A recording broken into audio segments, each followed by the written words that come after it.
Well, conversations around race and prejudice are difficult, especially true in our current political climate. You might have been finding this.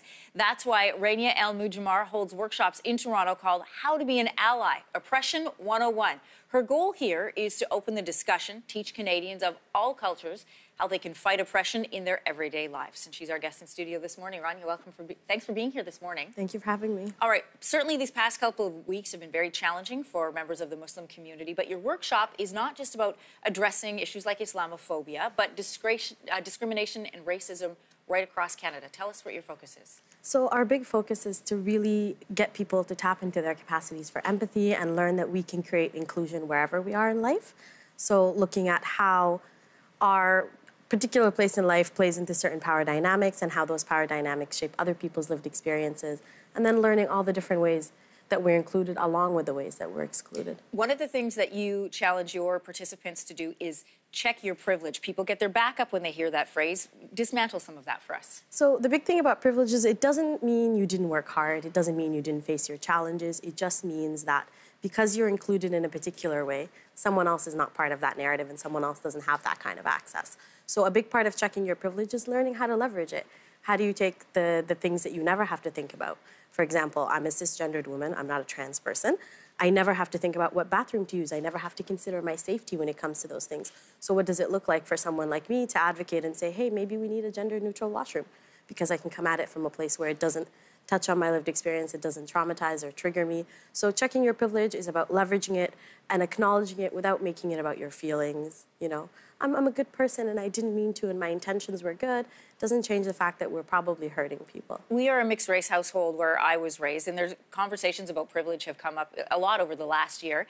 One family member said to me, am I supposed to feel guilty about being privileged? What's your response to that?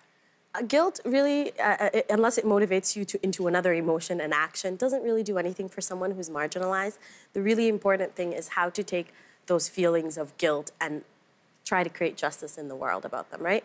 Guilt doesn't do anything for any of us, and it's really, really, really important to remember that even though we might be oppressed in some way, I have privileges, even though I am a Muslim immigrant Black woman, I am privileged in certain ways that other people are not, and that doesn't make me a bad person, but it does compel me to action. When you say privilege, there are people who will only think in terms of monetary or in terms of race. What are some other examples of privilege that we maybe have challenged us to think about that we normally don't? So you can have cisgender privilege, you can have able-bodied privilege.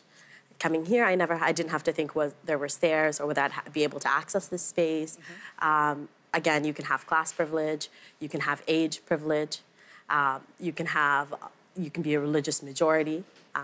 So any part where you're in the center of the story, where your identity is the norm, and everybody else outside of that, that's usually a pretty good indicator that it's a privilege. You know, there's a lot of conversation these days because of the travel ban that's come out over the last couple of weeks. People talking about what can I do as opposed to just, adding my voice to the many on social media or having, an argument or a discussion. What can I do as an average Canadian to fight oppression? I think get comfortable with being uncomfortable. Get ready to have revolutionary conversations around your kitchen table. Challenge your family members, challenge yourself, challenge your friends, the people closest to you, to think about the things they're saying, their actions, to consider their views. Collect your racist aunties and uncles. Check your friends on their homophobia. Don't let it slide. I think we're seeing how that kind of rhetoric becomes really dangerous very quickly. Rania, there's so much more that we could dig into, and I'm sure that we will have many conversations in the weeks to come. Thank you for being our guest this morning. Thank you for having me.